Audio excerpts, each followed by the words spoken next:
Oke, jumpa lagi kita dengan Cak Ompong. Bagaimana kabarnya Bapak Ibu sekalian serta para sohibulane? Tentu kita semua dalam keadaan baik dan sehat.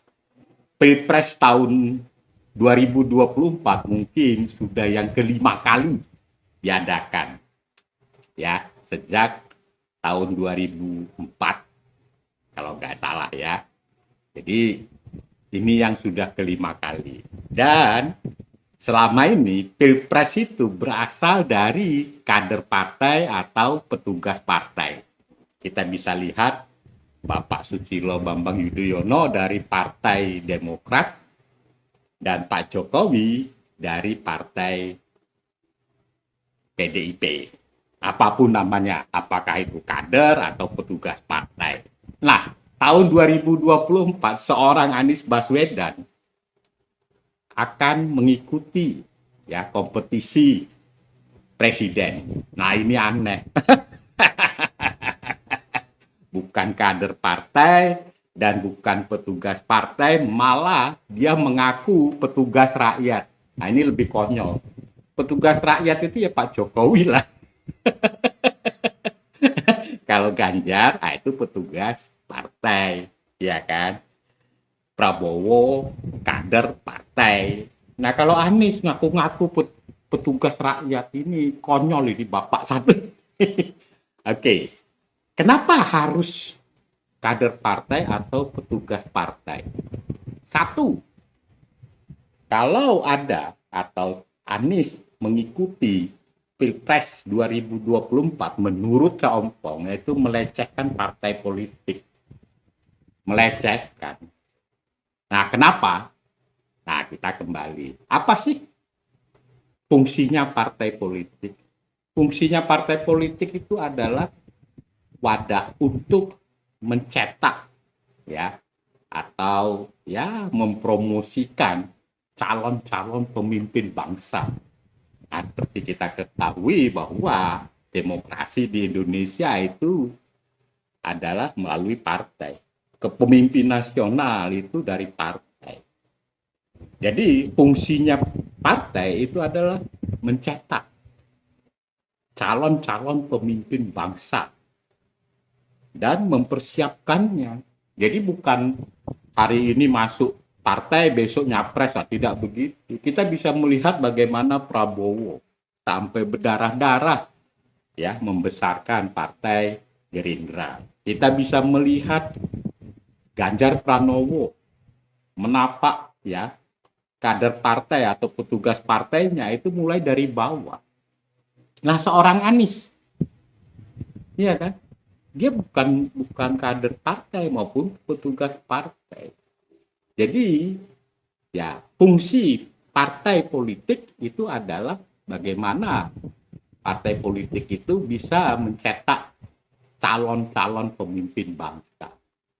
Nah, yang kedua, ya, kenapa kok capres itu harus kader partai atau petugas partai?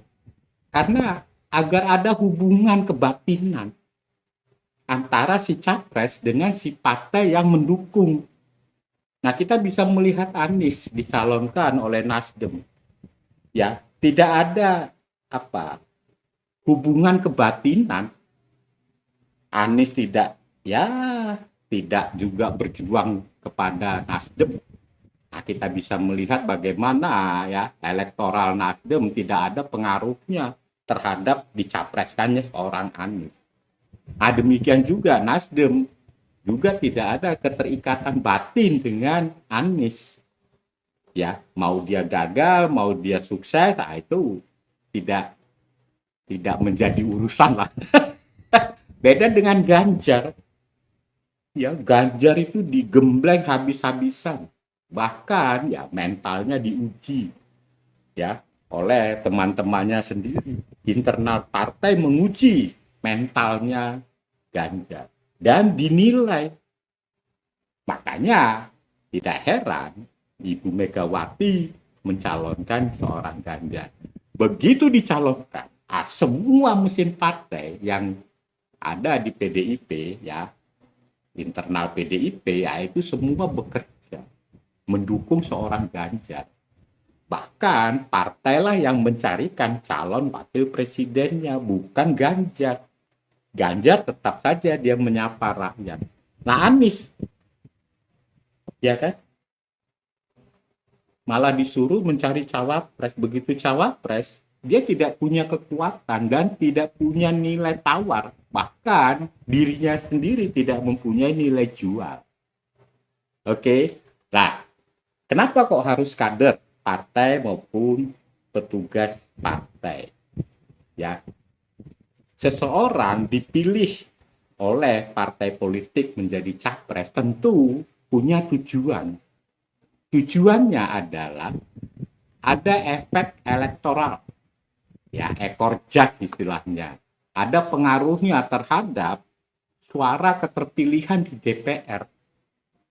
Kita bisa melihat bagaimana ketika Ganjar dicalonkan oleh Ibu Megawati, wah itu semua kader partai, ya, PDI Perjuangan bekerja sampai terasa oleh rakyat, termasuk Cak Ompong di RT-nya Cak Ompong. Wah itu kader-kader PDIP bekerja. Nah, Anies hanya berkuar-kuar saja menjelek-jelekkan Pak Jokowi. Jadi kalau menurut Cak Ompong perlu, ya, ketegasan untuk pilpres berikutnya bahwa semua capres itu harus berasal dari kader atau petugas partai. Jangan yang non partai. Iya kan? Seperti apa yang dialami oleh Anies. Kalau menurut Cak Ompong itu sangat melecehkan partai politik. Ya, partai politik yang sudah bekerja membangun dari kecil, besar, kadang turun lagi, kadang besar lagi, tidak ada gunanya. Jadi perlu ada syarat kader atau petugas partai, bukan petugas rakyat. Petugas rakyat itu Pak Jokowi itu. Oke, thank you.